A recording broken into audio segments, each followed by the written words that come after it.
¿Sabías que hay lugares donde la presencia de Dios es rechazada y donde la oscuridad espiritual gobierna? En Efesios 5:11 la Escritura nos advierte: no participen en las obras infructuosas de las tinieblas, sino más bien denúncienlas. Este pasaje nos revela que hay entornos que no solo alejan a los creyentes de su propósito divino, sino que los exponen a influencias que pueden contaminar su alma. Hoy exploraremos 5 lugares espiritualmente peligrosos a los cuales ningún cristiano debería entrar. En el mundo existen espacios que, aunque parecen inofensivos, están cargados de una energía que desvía el corazón de Dios. No se trata solo de lugares físicos, sino de ambientes espirituales que pueden atrapar a quienes se aventuran en ellos sin discernimiento. Te mostraremos cómo identificarlos y por qué la palabra de Dios nos llama a mantenernos alejados. ¿Estás listo para entender los peligros ocultos que podrían estar afectando tu vida sin que lo notes? Desde el principio de los tiempos, Dios ha marcado límites entre la luz y la oscuridad, entre lo santo y lo profano. Sin embargo, en el mundo de hoy, muchas de esas líneas han sido borradas, difuminadas por la cultura, la costumbre y la indiferencia. Pero la palabra de Dios sigue siendo clara. Hay lugares donde su presencia no habita, lugares donde la oscuridad se ha asentado y donde los creyentes nunca deberían entrar. Efesios 5:11 advierte: no participen en las obras infructuosas de las tinieblas, sino más bien denúncienlas. Esta advertencia no es casualidad, es una señal de alarma para aquellos que tienen oídos para oír. Lo que a simple vista parece inofensivo puede ser un territorio donde el enemigo ha tomado dominio. A lo largo de la historia, Dios ha advertido a su pueblo sobre los peligros de ciertos ambientes. Cuando Israel se acercó a la tierra prometida, Dios no solo les dio la victoria sobre sus enemigos y todo, sino que también les ordenó destruir completamente sus ídolos y templos paganos. ¿Por qué? Porque entrar en lugares donde Dios no es bienvenido es abrir una puerta a la contaminación espiritual. Sin embargo, hoy en día muchos han bajado la guardia, han entrado en territorios donde el Espíritu de Dios no reina y han sufrido las consecuencias. El mundo espiritual es más real de lo que muchos imaginan. Así como Dios habita en la alabanza de su pueblo, también hay lugares donde la presencia de Dios es rechazada activamente. En Génesis 19, Lot vivía en Sodoma, una ciudad completamente corrompida. Dios había decidido destruirla, pero envió ángeles para advertir a Lot que saliera de allí. Cuando él dudó, los ángeles lo tomaron de la mano y lo sacaron a la fuerza, porque el juicio de Dios estaba por caer. Pero su esposa, incapaz de desligarse de ese lugar de pecado, miró hacia atrás y quedó convertida en estatua de sal. La historia de Sodoma no es solo un relato del pasado, sino una advertencia para el presente. Hay lugares donde la destrucción espiritual es inminente y donde Dios nos llama a salir sin mirar atrás. El problema es que no siempre identificamos estos lugares a simple vista. En ocasiones son lugares disfrazados de entretenimiento, de diversión o incluso de espiritualidad. Pero Jesús nos dio un principio clave en Mateo 7:16. Por sus frutos los conoceréis. Un lugar donde la presencia de Dios no es bienvenida se distingue por sus frutos: confusión, desesperanza, pecado desenfrenado, idolatría. Y sin embargo, muchas personas se aventuran en estos sitios pensando que pueden salir ilesos. Pero la Biblia nos muestra que eso rara vez sucede. Cuando Eva se acercó al árbol prohibido, no tenía la intención de pecar. Ella solo estaba cerca, observando, dialogando con la serpiente. Pero ese solo acto la llevó a la caída. Lo mismo ocurre con aquellos que entran en territorios espiritualmente peligrosos. Lo hacen pensando que tienen el control, pero terminan atrapados en una red de la que no pueden salir. En el mundo actual hay lugares donde se ha decidido deliberadamente expulsar a Dios.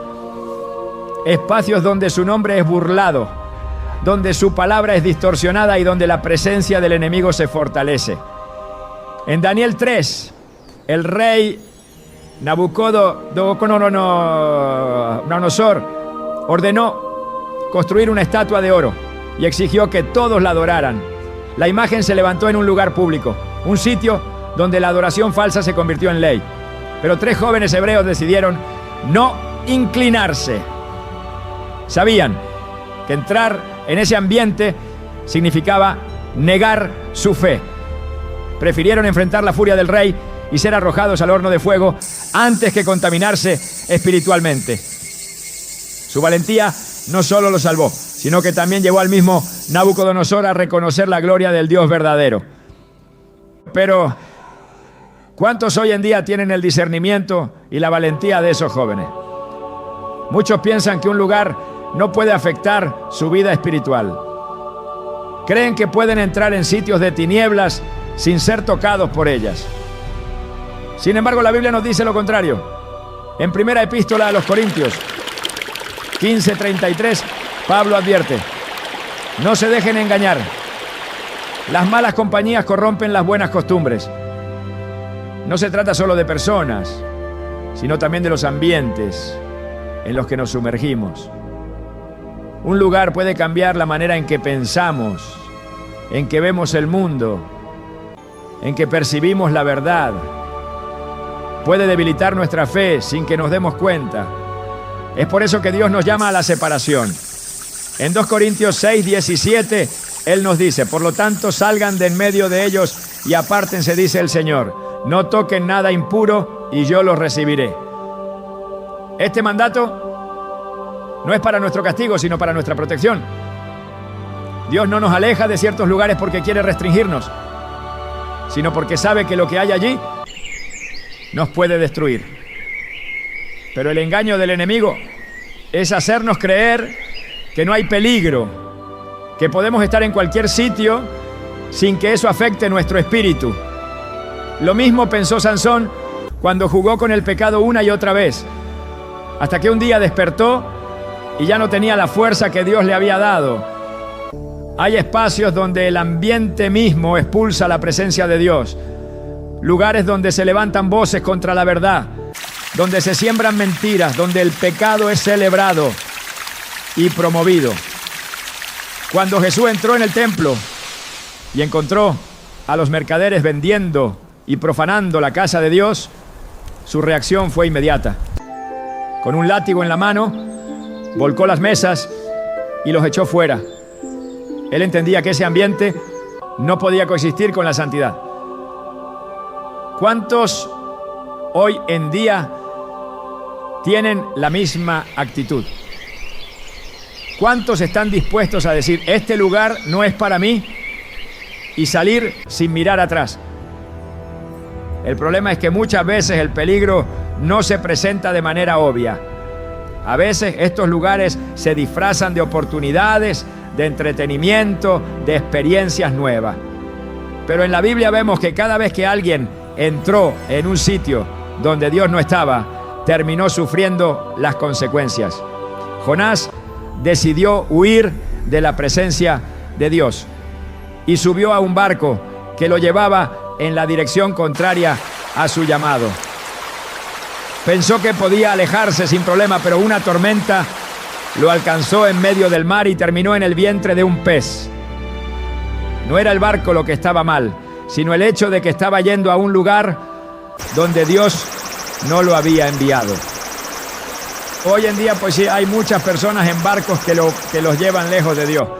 Han entrado en lugares donde su fe se ha debilitado, donde sus convicciones se han diluido, donde han comenzado a justificar lo que antes sabían que estaba mal. No se han dado cuenta de que el enemigo siempre trabaja en lo oculto, en lo sutil. No siempre aparece como un lobo feroz. A veces se presenta como un ángel de luz. Y así, lo que parece inofensivo termina atrapando el corazón de quienes no están atentos. Dios nos ha dado la libertad de elegir, pero también nos ha dado sabiduría para discernir. Él no nos obliga a salir de estos lugares, pero nos advierte de sus consecuencias. En Apocalipsis 18:4 hay una última advertencia que resuena a través del tiempo. Salgan de ella, pueblo mío, para que no sean cómplices de sus pecados, ni reciban parte de sus plagas. La decisión es nuestra. Podemos ignorar la advertencia y entrar en lugares donde la presencia de Dios no está, o podemos escuchar su voz y elegir la vida, la santidad y la comunión con Él. Desde tiempos antiguos Dios ha advertido a su pueblo sobre el peligro de involucrarse con prácticas ocultas. La Biblia no deja lugar a dudas sobre la gravedad de estas acciones y las consecuencias espirituales que conllevan. En Deuteronomio 18, 10-12, se nos dice con claridad: no se ha hallado en ti quien haga pasar a su hijo o a su hija por el fuego, ni quien practique adivinación, ni agorero, ni sortílego, ni hechicero, ni encantador, ni adivino, ni mago, ni quien consulte a los muertos. Porque es abominación para con Jehová cualquiera que hace estas cosas. Este mandato no fue dado como una simple prohibición, sino como una advertencia contra el contacto con poderes que no provienen de Dios. En el mundo espiritual no hay términos medios. O algo proviene de la luz o proviene de la oscuridad. No existe una tercera opción. Sin embargo, muchos han caído en la trampa de pensar que hay prácticas espirituales neutrales, caminos alternativos que pueden explorarse sin peligro. La realidad es que cualquier intento de buscar guía, protección o conocimiento fuera de Dios es abrir una puerta a fuerzas que el hombre no puede controlar. En Hechos 16, 16-18, se nos narra la historia de una mujer con espíritu de adivinación que seguía a Pablo y Silas, proclamando que ellos eran siervos del Dios Altísimo. Aunque sus palabras eran verdaderas, la fuente, la fuente de su conocimiento no lo era. Por eso Pablo, lleno del Espíritu Santo, reprendió al espíritu y lo expulsó de ella. Este pasaje es una muestra clara de que no todo lo que parece tener una verdad espiritual proviene de Dios. Las artes ocultas se han disfrazado bajo nombres y prácticas que parecen inofensivas, pero que llevan a un mismo propósito: alejar al hombre del único Dios verdadero.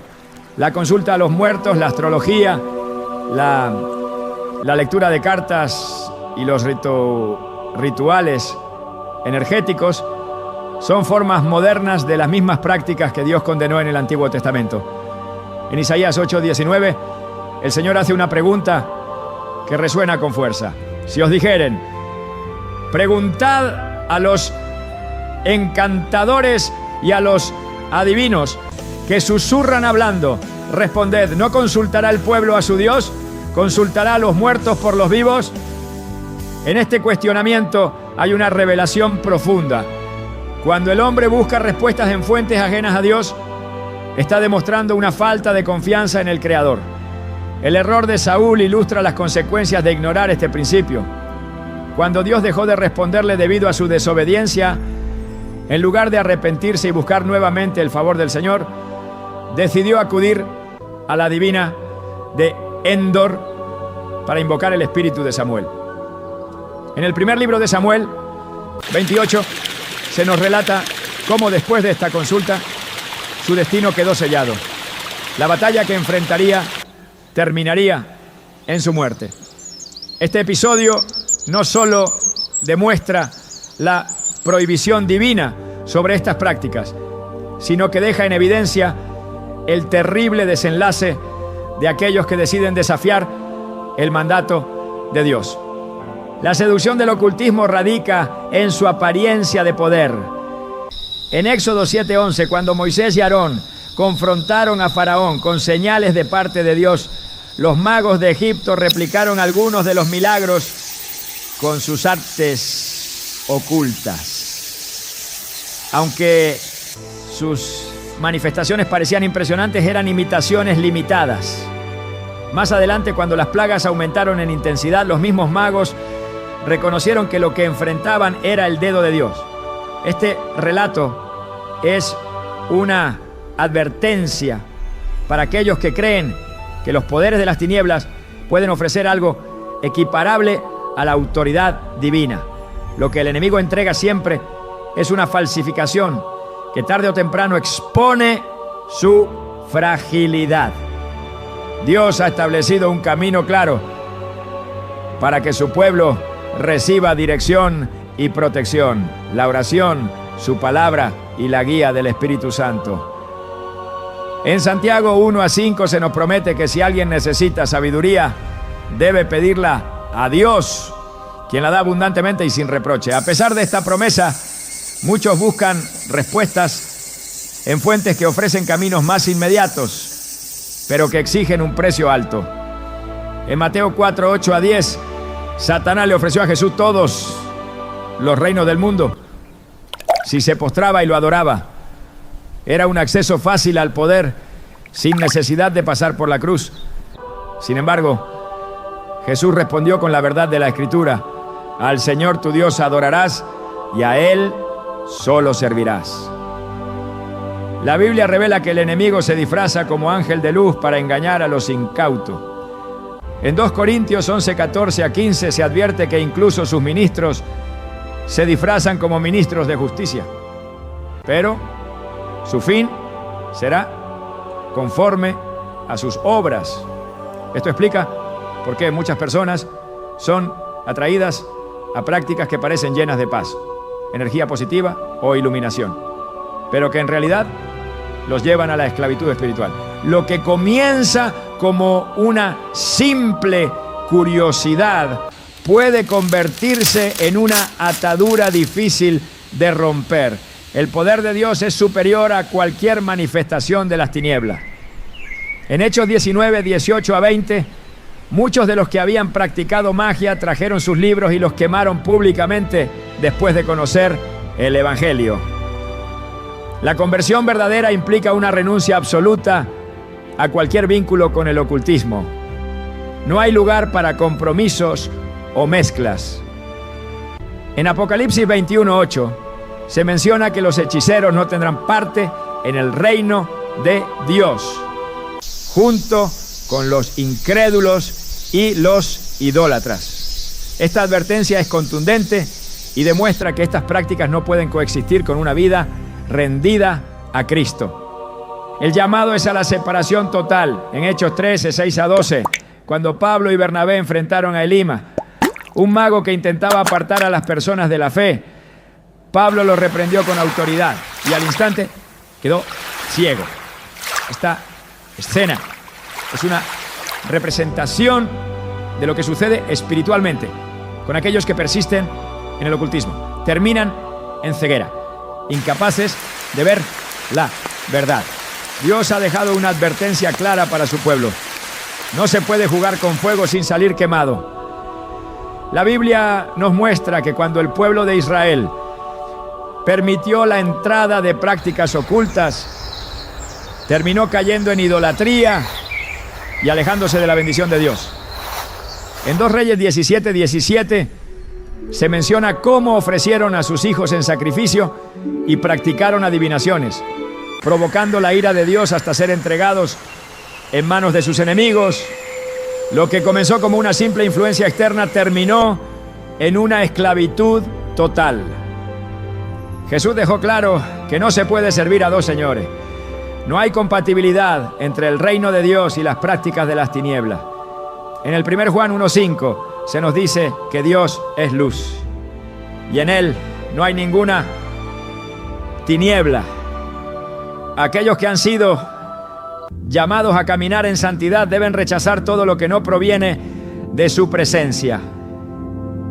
El peligro del ocultismo no es solo lo que se ve en la superficie, sino el efecto que tiene en la vida espiritual de quienes lo practican. Cuando alguien decide entrar en estos espacios, está declarando con sus acciones que busca guía fuera de Dios. La consecuencia es una separación de la presencia divina, porque Dios no comparte su gloria con nadie. En Isaías 42:8, Él declara: yo Jehová, este es mi nombre, y a otro no daré mi gloria, ni alabanza a esculturas. El llamado de Dios siempre ha sido claro: apartaos de toda forma de mal. Primera a los Tesalonicenses 5:22. No hay compatibilidad entre la luz y las tinieblas. Aquellos que han sido redimidos por Cristo han sido trasladados de un reino a otro, y su vida debe reflejar esa transformación. La obediencia no es opcional, es el sello de aquellos que han entendido que la única fuente de verdad es Dios. Desde el principio de los tiempos, la estrategia del enemigo ha sido normalizar el pecado hasta el punto en que las personas ya no lo reconozcan como tal. Lo que antes se rechazaba, ahora se aplaude. Lo que era vergonzoso ahora es motivo de orgullo. Y lo que la palabra de Dios condena ha sido transformado en una simple elección personal.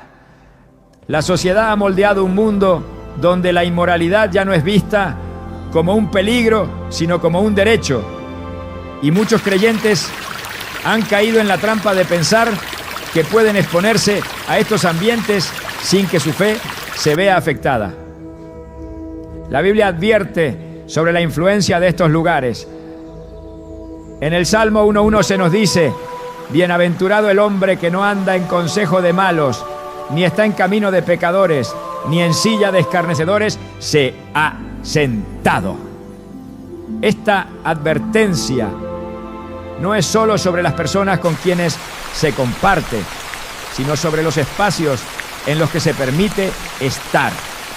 Cuando alguien elige entrar en un ambiente donde el pecado es celebrado, poco a poco su corazón se endurece y su discernimiento se debilita. Dios ha dejado claro que sus hijos deben ser santos y apartados. En 2 Corintios 6:14-15, la Escritura pregunta: ¿qué comunión tiene la luz con las tinieblas? ¿Y qué concordia Cristo con Belial? No se trata de aislamiento, sino de separación espiritual. Jesús mismo convivió con pecadores, pero nunca se hizo partícipe de sus prácticas. Sin embargo, hoy muchos han confundido la gracia con la tolerancia y han permitido que sus valores se diluyan al sumergirse en lugares donde la santidad de Dios es burlada. Las Escrituras muestran que cada vez que el pueblo de Dios se mezcló con ambientes de pecado, terminó corrompido. En Números 25, Israel comenzó a relacionarse con las mujeres de Moab y a participar en sus prácticas idolátricas. Lo que inició como una convivencia terminó en una apostasía que trajo juicio sobre la nación. El pecado siempre empieza sutilmente, presentándose como algo inofensivo, hasta que se convierte en una fortaleza difícil de derribar. El problema no es solo lo que ocurre en estos lugares, sino lo que provocan en el corazón. La Biblia enseña que el pecado es engañoso y que endurece el alma. Hebreos 3:13 advierte: exhortaos los unos a los otros cada día, entre tanto que se dice hoy, para que ninguno de vosotros se endurezca por el engaño del pecado. La repetida exposición a la inmoralidad genera insensibilidad. Lo que en un principio causa incomodidad, con el tiempo deja de molestar, y cuando la conciencia se adormece, el terreno está listo para la caída. Las ciudades de Sodoma y Gomorra fueron destruidas no solo por sus actos perversos, sino porque no quedó en ellas ni siquiera un remanente de justicia. En Génesis 18:32, Abraham intercedió por Sodoma y pidió a Dios que la perdonara si encontraba al menos 10 justos en ella. Pero la corrupción era absoluta. No había diferencia entre el pueblo de Dios y los habitantes de la ciudad, porque incluso Lot, quien había sido apartado por el Señor, se había acostumbrado a la maldad de su entorno. Su corazón ya no veía el peligro de estar allí. Y cuando llegó el momento de huir, dudó. Esta es la trampa que muchos no perciben. Creen que pueden rodearse de pecados sin ser afectados, pero la palabra enseña lo contrario. En 1 Corintios 5:6, Pablo pregunta: ¿no sabéis que un poco de levadura leuda toda la masa? La contaminación espiritual no ocurre de inmediato, sino que avanza lentamente, afectando la mente y el espíritu, hasta que la persona deja de ver la diferencia entre lo santo y lo profano. El mundo ha redefinido el pecado para hacerlo aceptable. Lo ha cubierto con discursos de libertad, autenticidad y expresión personal. Ha cambiado el significado de las palabras para que lo que antes era inmoral, ahora sea considerado progreso. Isaías 5:20 lo expresa con claridad. Ay de los que a lo malo dicen bueno y a lo bueno malo, que hacen de la luz tinieblas y de las tinieblas luz, que ponen lo amargo por dulce y lo dulce por amargo. Esta advertencia muestra que una de las estrategias más peligrosas del enemigo no es solo promover el pecado, sino convencer a la gente de que no es pecado en absoluto. El pecado normalizado no solo es aceptado, sino que se convierte en la nueva norma. En Jeremías 6:15, Dios condena a su pueblo porque ya no sentían vergüenza de sus acciones. ¿Se han avergonzado de haber hecho abominación? Ciertamente no se han avergonzado, ni aún saben tener vergüenza. Por tanto, caerán entre los que caigan. Cuando los castigue, caerán, dice Jehová. Esta es la consecuencia de exponerse continuamente a ambientes donde el pecado es celebrado. La conciencia se silencia y el temor de Dios se desvanece. La separación que Dios demanda no es una opción, sino un mandato. En Efesios 5:3-5 se nos dice: pero fornicación y toda inmundicia o avaricia, ni aun se nombre entre vosotros como conviene a santos, ni palabras deshonestas, ni necedades, ni truhanerías, que no convienen, sino antes bien acciones de gracias. Porque sabéis esto, que ningún fornicario, o inmundo, o avaro, que es idólatra, tiene herencia en el reino de Cristo y de Dios. Estas palabras son claras. No solo se nos manda a evitar el pecado, sino que ni siquiera debe mencionarse entre los hijos de Dios como algo aceptable. El apóstol Pablo reprendió a la iglesia de Corinto, porque en su afán de mostrar tolerancia, habían permitido que el pecado se infiltrara en la congregación. En 1 Corintios 5:1 dice: de cierto se oye que hay entre vosotros fornicación, y tal fornicación cual ni aún se nombra entre los gentiles. La advertencia de Pablo era seria. La iglesia estaba permitiendo dentro de sí misma lo que incluso los paganos consideraban inaceptable. Este es el resultado de acostumbrarse a ambientes de pecado. Lo que en un momento era impensable, con el tiempo se vuelve común. Dios llama a su pueblo a la pureza. En 1 Tesalonicenses 4:7 se nos dice: pues no nos ha llamado Dios a inmundicia, sino a santificación. Esto implica tomar decisiones firmes sobre los lugares que se frecuentan y los ambientes en los que se participa. No se trata de legalismo, sino de obediencia. Jesús enseñó que la santidad no es solo externa, sino interna. En Mateo 5:8 declaró: bienaventurados los de limpio corazón, porque ellos verán a Dios. Mantenerse apartado del pecado no es solo una cuestión de acciones, sino de corazón. La responsabilidad de los creyentes es brillar en un mundo de tinieblas sin permitir que la oscuridad los consuma.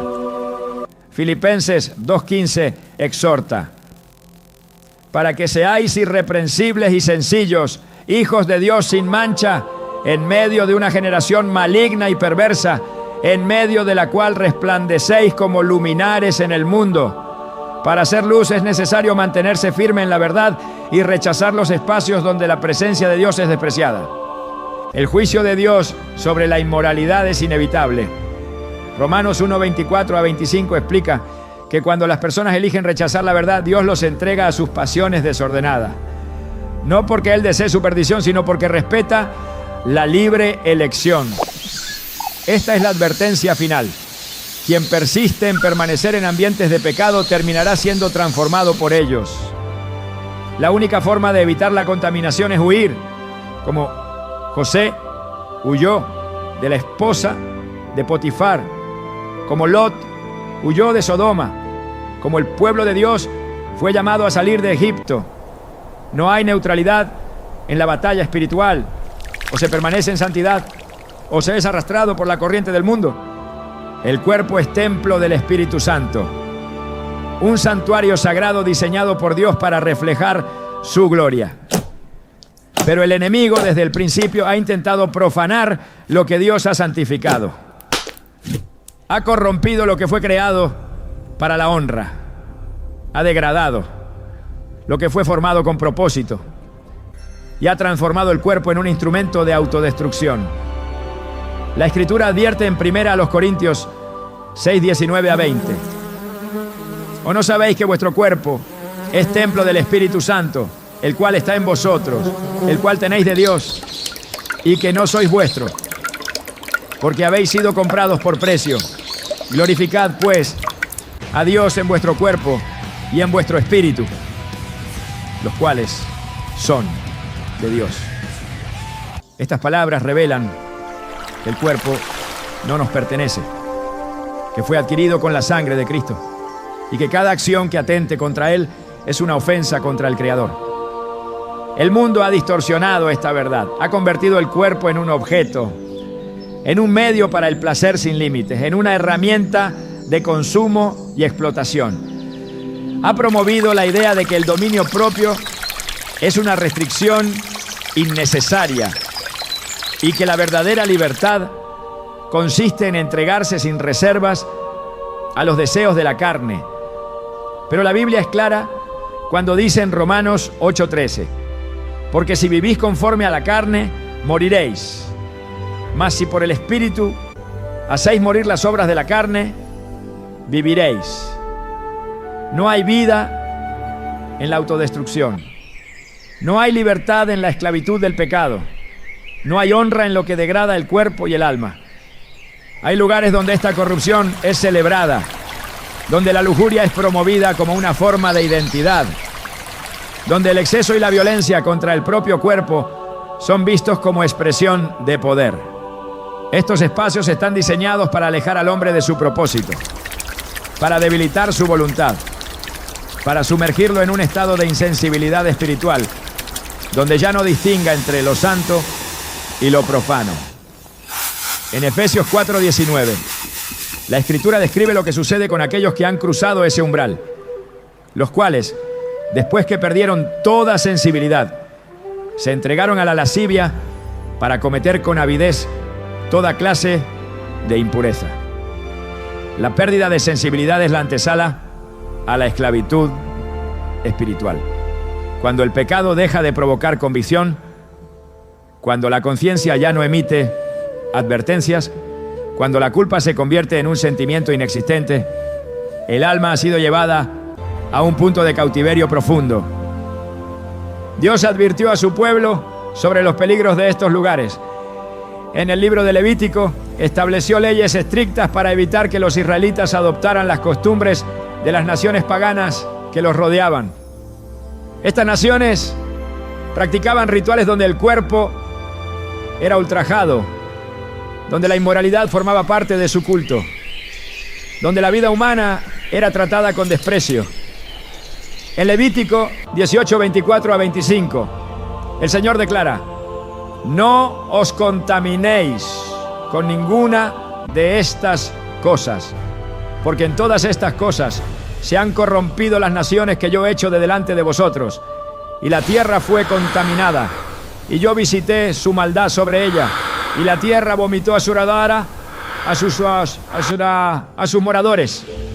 Estas palabras muestran que la contaminación espiritual no solo afecta al individuo, sino que se extiende sobre toda una sociedad, sobre generaciones enteras, sobre la misma tierra donde el pecado es practicado sin restricción.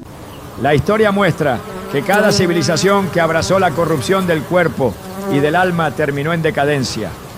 Babilonia, Egipto, Roma, todas cayeron en el mismo patrón. El pecado fue glorificado, la moralidad fue desplazada, la indulgencia se convirtió en el nuevo Dios. Isaías 47:10 describe la arrogancia de Babilonia antes de su caída.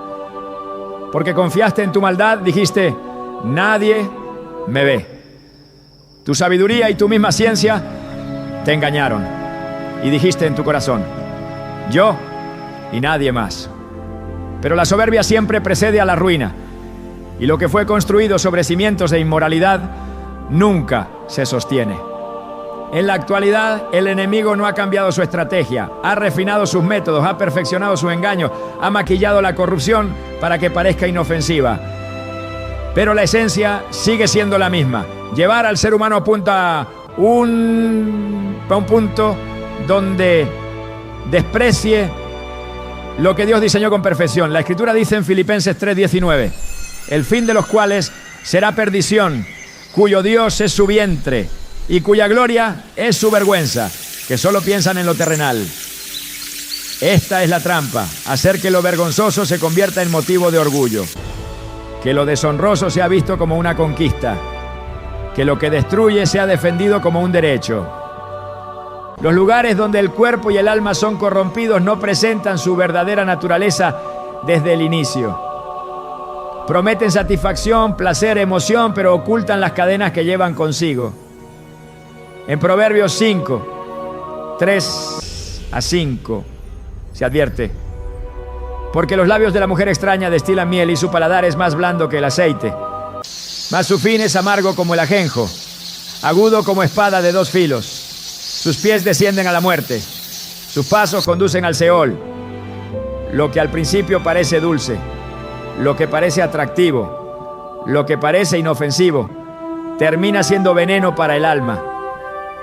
La Escritura llama a huir de estos lugares, a no quedarse cerca, a no probar siquiera el inicio del camino que lleva a la perdición.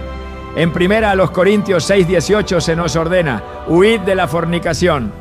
Cualquier otro pecado que el hombre cometa está fuera del cuerpo, mas el que fornica contra su propio cuerpo peca. No dice resistir, no dice debatir, no dice medir los límites, dice huir, porque no hay lugar para la negociación con el pecado. No hay manera de salir ileso cuando se ha decidido entrar en territorios donde Dios no está presente. En la historia de José, cuando la esposa de Potifar intentó seducirlo, su reacción no fue la de dialogar ni la de encontrar una justificación para quedarse en aquel lugar. Génesis 39:12 dice, y ella lo asió por su ropa diciendo, duerme conmigo. Entonces él dejó su ropa en las manos de ella y huyó y salió. No esperó, no dudó, no razonó, huyó, porque entendía que el peligro no estaba solo en la acción, sino en la cercanía con el pecado. El enemigo ha hecho creer que la impureza es solo una cuestión de comportamiento, pero la Escritura revela que es mucho más que eso. Es una guerra por el dominio del alma, es un ataque contra la identidad, es un intento de distorsionar la imagen de Dios en el ser humano. Romanos 1:24 explica lo que ocurre cuando alguien elige rechazar la verdad de Dios. Por lo cual también Dios los entregó a la inmundicia, en las concupiscencias de sus corazones, de modo que deshonraron entre sí sus propios cuerpos. Cuando alguien persiste en su rebeldía, cuando decide ignorar las advertencias, cuando se entrega completamente a lo que destruye, llega un punto donde Dios permite que siga su camino. Pero aún en medio de la corrupción hay una puerta de escape. Dios siempre da la oportunidad de volver a Él, de restaurar lo que ha sido contaminado, de limpiar lo que ha sido manchado. En 2 Corintios 7:1 se nos dice que así que, amados, puesto que tenemos tales promesas, limpiémonos de toda contaminación de carne y de espíritu, perfeccionando la santidad en el temor de Dios. No importa qué tan profundo alguien haya caído. No importa cuán lejos se haya alejado, siempre hay un camino de regreso. Pero para encontrarlo es necesario reconocer que hay lugares donde nunca se debió haber entrado, que hay espacios donde la presencia de Dios no está, que hay caminos que solo conducen a la destrucción. La decisión sigue siendo la misma que desde el principio: elegir la vida o la muerte, la santidad o la corrupción, la luz o las tinieblas. La elección determinará el destino eterno, porque Dios no puede ser burlado. Y lo que el hombre siembre, eso también cosechará, ¿no? Desde el principio Dios ha advertido sobre los peligros de apartar el corazón hacia dioses falsos. La idolatría no es solo la adoración de figuras hechas por manos humanas, sino cualquier cosa que ocupe el lugar de Dios en la vida de una persona. En Éxodo 23, el primer mandamiento dado a Moisés fue claro y directo: no tendrás dioses ajenos delante de mí.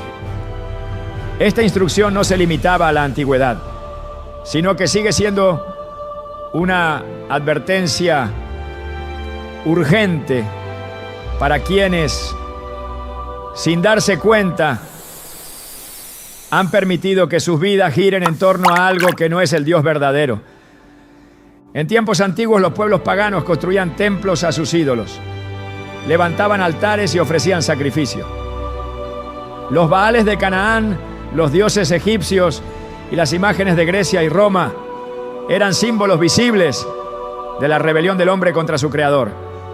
En Jeremías 10, 3-5, Dios expone la inutilidad de estos ídolos, porque las costumbres de los pueblos son vanidad, porque el leño del bosque cortaron, obra de manos de artífice, con buril, con plata y oro lo adornan, con clavos y martillo lo afirman para que no se mueva. Derechos están como palmera, y no hablan, son llevados porque no pueden andar. No tengáis temor de ellos, porque no pueden hacer mal, ni para hacer bien tienen poder. La idolatría es un engaño, una distorsión de la verdad, una trampa que desvía el corazón y sumerge el alma en oscuridad. Israel cayó repetidamente en este pecado, a pesar de haber visto la gloria de Dios con sus propios ojos. Después de ser liberados de Egipto, no tardaron en fabricar un becerro de oro y postrarse ante él, atribuyéndole el poder que solo pertenece al Señor. En Éxodo 32, 7-8, Dios expresó su indignación a Moisés: anda, desciende, porque tu pueblo que sacaste de la tierra de Egipto se ha corrompido. Pronto se han apartado del camino que yo les mandé. Se han hecho un becerro de fundición y lo han adorado y le han ofrecido sacrificio y han dicho: estos son tus dioses, oh Israel, que te sacaron de la tierra de Egipto. La idolatría no es solo una acción externa, sino una corrupción interna que ciega la mente y endurece el corazón. A lo largo de la historia, los lugares donde se ha rendido culto a lo que no es Dios han sido territorios de engaño, desesperación y muerte. En 1 Reyes 18, el profeta Elías confrontó a los profetas de Baal en el Monte Carmelo. Durante horas clamaron a su Dios, cortándose con cuchillos y lanzando gritos frenéticos, pero no hubo respuesta. Elías, en un solo clamor al Señor, vio descender fuego del cielo, demostrando que solo hay un Dios vivo y verdadero. Sin embargo, el pueblo había sido seducido por la adoración a Baal, porque el pecado siempre promete lo que no puede cumplir. Se presenta como una alternativa, pero solo conduce al vacío. En el Nuevo Testamento, la idolatría no desapareció, sino que tomó otras formas.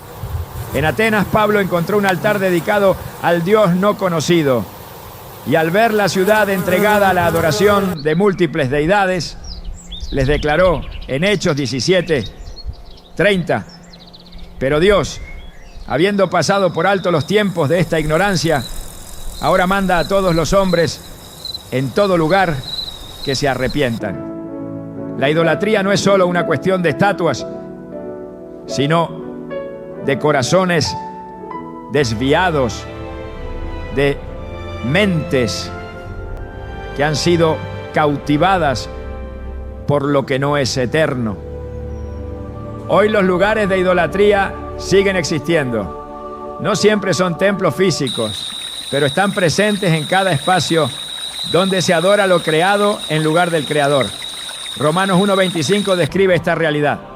Ya que cambiaron la verdad de Dios por la mentira, honrando y dando culto a las criaturas antes que al Creador, el cual es bendito por los siglos. Todo lo que desplaza a Dios del centro de la vida es un ídolo. Puede ser el dinero, el poder, el placer, el reconocimiento, cualquier cosa que absorba la devoción y la entrega que solo pertenecen a Dios. En la historia de Nabucodonosor, el rey de Babilonia construyó una estatua de oro y ordenó que toda la nación se postrara ante ella. Los que no lo hicieran serían arrojados a un horno de fuego. Daniel 3 narra cómo Sadrac, Mesac y Abednego se negaron a inclinarse aún sabiendo que podrían perder la vida. Su respuesta fue firme. He aquí, nuestro Dios, a quien servimos, puede librarnos del horno de fuego ardiendo. Y de tu mano, oh rey, nos librará. Y si no, sepas, oh rey, que no serviremos a tus dioses, ni tampoco adoraremos la estatua que has levantado. Daniel 3:17-18. Su fidelidad fue recompensada, porque aunque fueron lanzados al fuego, el mismo Dios caminó con ellos en medio de las llamas. No hay lugar en la vida del creyente para compromisos con la idolatría. En 2 Corintios 6:16, la Escritura pregunta: ¿y qué acuerdo hay entre el templo de Dios y los ídolos? Porque vosotros sois el templo del Dios viviente. Como Dios dijo: habitaré y andaré entre ellos y seré su Dios, y ellos serán mi pueblo. Esta advertencia no es opcional. Quienes se acercan a lugares donde se rinde culto a lo que no es Dios, sean estos físicos o ideológicos, están exponiendo su espíritu a la influencia de fuerzas que buscan alejarlos de la verdad. Las Escrituras revelan que la idolatría trae consecuencias. En Jueces 10:13-14, Dios habló a Israel cuando se habían apartado de él. Mas vosotros me habéis dejado y habéis servido a dioses ajenos. Por tanto, yo no os libraré más. Andad y clamad a los dioses que os habéis elegido, que os libren en el tiempo de vuestra aflicción. La idolatría promete seguridad, pero cuando llega la crisis, sus falsos dioses no pueden responder. Dios demanda exclusividad. En Mateo 6:24, Jesús dijo: ninguno puede servir a dos señores, porque o aborrecerá al uno y amará al otro, o estimará al uno y menospreciará al otro. No podéis servir a Dios y a las riquezas. Este principio no solo aplica al dinero, sino a cualquier cosa que compita con Dios por el primer lugar en la vida.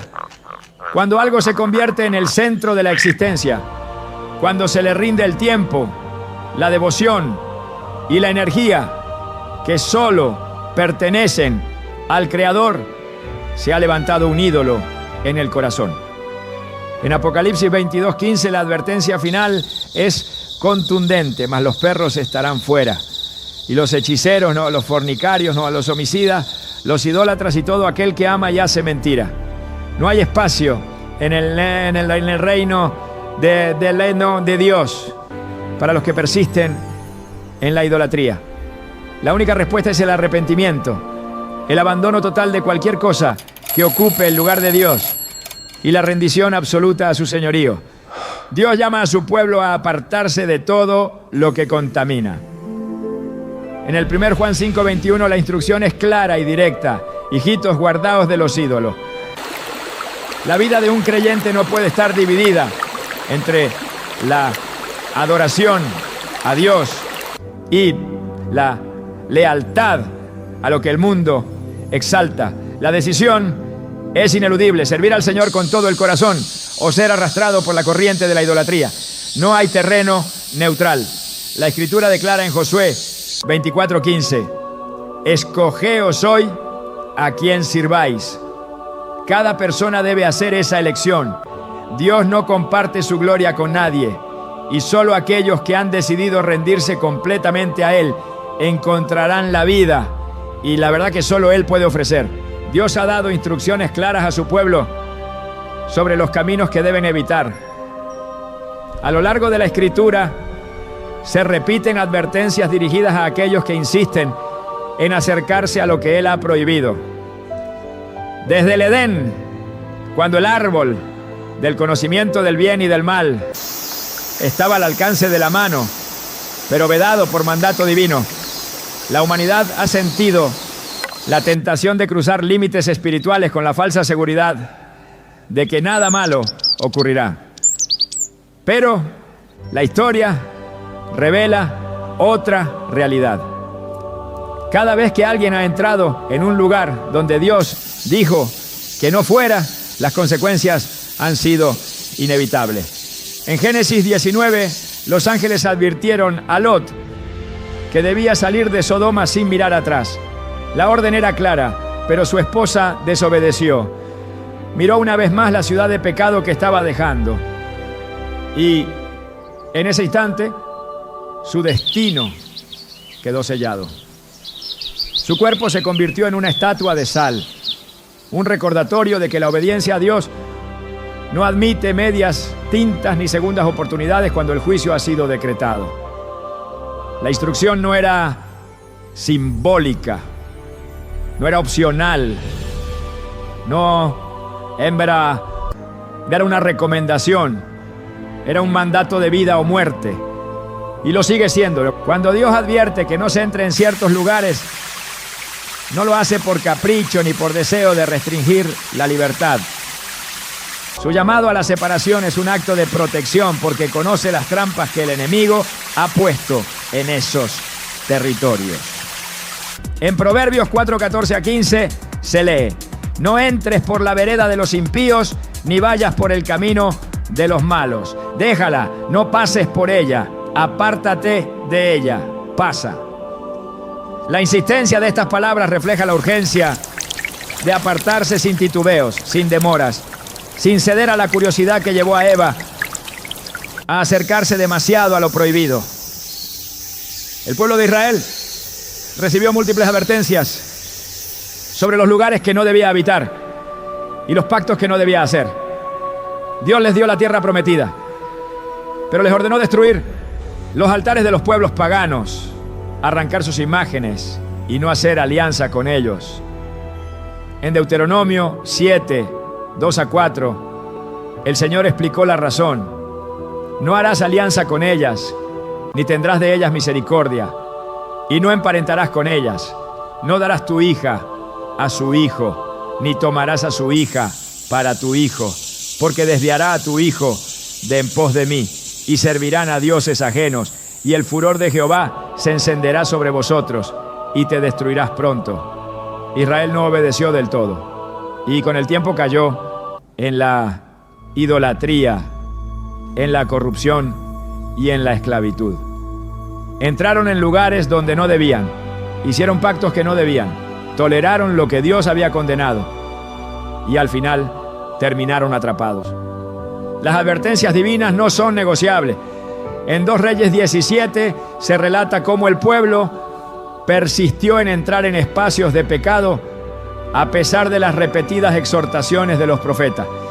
En el versículo 13 se dice: Jehová amonestaba entonces a Israel y a Judá por medio de todos los profetas y de todos los videntes, diciendo: volveos de vuestros malos caminos y guardad mis mandamientos y mis ordenanzas, conforme a todas las leyes que yo prescribí a vuestros padres y que os envié por medio de mis siervos los profetas.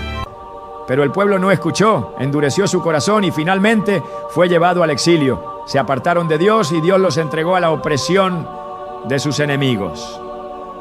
Jesús habló con claridad sobre los caminos que conducen a la perdición. En Mateo 7:13-14 declaró: entrad por la puerta estrecha, porque ancha es la puerta y espacioso el camino que lleva a la perdición, y muchos son los que entran por ella, porque estrecha es la puerta y angosto el camino que lleva a la vida, y pocos son los que la hallan.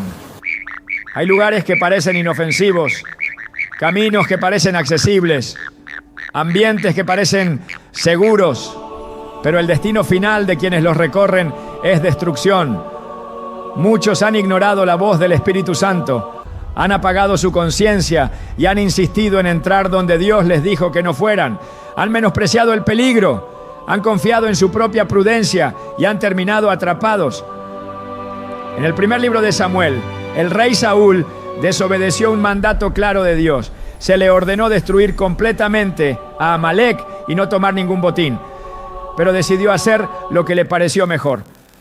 Guardó lo mejor del ganado y justificó su desobediencia diciendo que lo haría para ofrecer sacrificios a Dios. La respuesta del profeta Samuel fue contundente. Se complace Jehová tanto en los holocaustos y víctimas como en que se obedezca la base a la santa.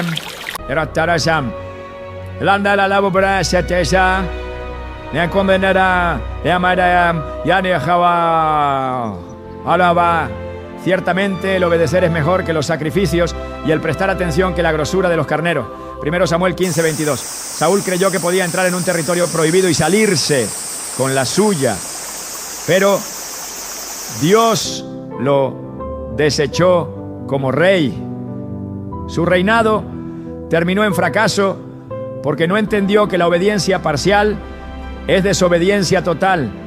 Hay una razón por la que Dios cierra puertas. En Apocalipsis 3:7 se nos dice que Cristo abre y ninguno cierra, y cierra y ninguno abre. Si Él impide el acceso a ciertos lugares, si levanta barreras espirituales para evitar que sus hijos entren en territorios de peligro, es porque sabe lo que hay detrás de cada umbral. Pero cuando alguien se esfuerza por forzar una entrada, cuando insiste en estar donde Dios no lo llamó, cuando ignora las advertencias, terminará en un lugar de juicio.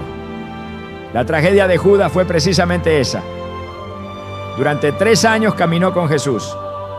Escuchó su voz, vio sus milagros, recibió su amor. Pero su corazón nunca se entregó por completo. Se acercó demasiado a los enemigos de Cristo. Negoció con ellos. Tomó el dinero de la traición y cruzó la línea de la que nunca pudo regresar. Mateo 27:5 describe su final. Y arrojando las piezas de plata en el templo, salió y fue y se ahorcó. La avaricia lo llevó a un terreno del que no pudo escapar, y la desesperación lo consumió. El peligro de entrar donde Dios ha dicho que no se entre es que el regreso no siempre es posible. Hay quienes piensan que pueden jugar con el pecado y luego volver cuando lo deseen, pero Hebreos 10:26-27 advierte: porque si pecaremos voluntariamente, después de haber recibido el conocimiento de la verdad, ya no queda más sacrificio por los pecados, sino una horrenda expectación de juicio y de hervor de fuego que ha de devorar a los adversarios. No hay seguridad en desafiar los límites que Dios ha puesto. En la parábola del hijo pródigo, el joven que decidió alejarse de la casa de su padre entró en un mundo de placeres, de excesos, de supuesta libertad, pero terminó en ruina, alimentando cerdos y deseando comer la comida de los animales. Lucas 15:17 dice: y volviendo en sí dijo: ¿cuántos jornaleros en casa de mi padre tienen abundancia de pan, y yo aquí perezco de hambre? Se dio cuenta demasiado tarde de que nunca debió haber salido de la presencia de su padre, ¿no? El mensaje de la Escritura es claro: no todos los lugares son seguros, no todas las puertas abiertas son oportunidades, no todos los caminos conducen a la vida. Cuando Dios dice que no se entre en ciertos espacios, su advertencia debe tomarse con temor y obediencia. Salomón, el hombre más sabio de su tiempo, ignoró estas advertencias. Se casó con mujeres extranjeras que adoraban dioses ajenos permitió la idolatría en su reino y terminó apartado del Señor. Dios ha trazado una línea entre lo que es santo y lo que es impuro. Ha establecido límites que no deben cruzarse. La obediencia a su voz es la única garantía de seguridad. El mundo ofrece atajos, placeres temporales, puertas que parecen atractivas, pero al final conducen a la destrucción. Quienes eligen caminar en el temor de Dios son librados del mal, preservados del engaño y guiados hacia la vida eterna. El camino de la fe no es un sendero sin obstáculos. Es una ruta marcada por decisiones que determinan el destino eterno del alma. No basta con evitar el pecado de manera superficial. La verdadera lucha ocurre en el terreno de la mente y el espíritu. En los pensamientos que se toleran, en las pequeñas concesiones que parecen insignificantes, en los lugares donde el corazón decide habitar, incluso antes de que los pies lo sigan. No todos los peligros son visibles. No todas las trampas tienen señales de advertencia. Algunos de los mayores riesgos espirituales no se encuentran en los actos evidentes de maldad, sino en aquello que parece inofensivo. En los ambientes donde la presencia de Dios ha sido desplazada sutilmente, en los espacios donde la verdad es distorsionada y el error se disfraza de luz. La Biblia enseña que el enemigo no siempre se presenta como una fuerza de destrucción abierta. En 2 Corintios 11:14 se advierte: y no es maravilla porque el mismo Satanás se disfraza como ángel de luz. Esta es la estrategia que ha atrapado a muchos. Transformar lo impuro en algo aceptable, revestir la iniquidad con una apariencia de justicia, persuadir a los creyentes de que pueden estar en territorios peligrosos sin que su fe sea afectada. Pero la contaminación espiritual no ocurre de inmediato. Se infiltra lentamente, debilitando convicciones, reduciendo la sensibilidad a la voz de Dios, introduciendo dudas donde antes había certeza. Y cuando la línea entre lo santo y lo profano se vuelve borrosa, cuando la obediencia se convierte en una cuestión de conveniencia en lugar de una determinación absoluta, el terreno del alma ha sido conquistado sin que la persona siquiera lo perciba. Desde el principio Dios ha llamado a su pueblo a la separación, no a un aislamiento físico, sino a una consagración espiritual que haga imposible la comunión con lo que no es de Él. En el 1 Pedro 2:9, la identidad del creyente es definida con claridad. Mas vosotros sois linaje escogido, real sacerdocio, nación santa, pueblo adquirido por Dios, para que anunciéis las virtudes de aquel que os llamó de las tinieblas a su luz admirable. Este llamado no es una sugerencia, sino un mandato. No se puede pertenecer a Dios y al mundo al mismo tiempo. No se puede beber de la copa del Señor y de la copa de los demonios. No se puede caminar en la luz y a la vez coquetear con las sombras. Ya, la ley. El problema es que muchos han redefinido lo que significa ser apartados. Han confundido la santidad con el legalismo, la pureza con la intolerancia, la fidelidad con el fanatismo. Han llegado a pensar que evitar los lugares espiritualmente peligrosos es una postura extrema, innecesaria, anticuada. Pero la palabra de Dios no cambia con las épocas, no se ajusta a la cultura, no se moldea a las preferencias humanas. En Hebreos 13:8 se declara: Jesucristo es el mismo ayer, y hoy, y por los siglos. Si Dios estableció límites, es porque sabía que traspasarlos traería consecuencias. Y quien ignora sus advertencias no encontrará excusas cuando llegue el momento del juicio. Las decisiones que se toman en lo secreto determinan el destino del alma. La obediencia no es solo una cuestión de acciones externas, sino de alineación interna con la voluntad de Dios.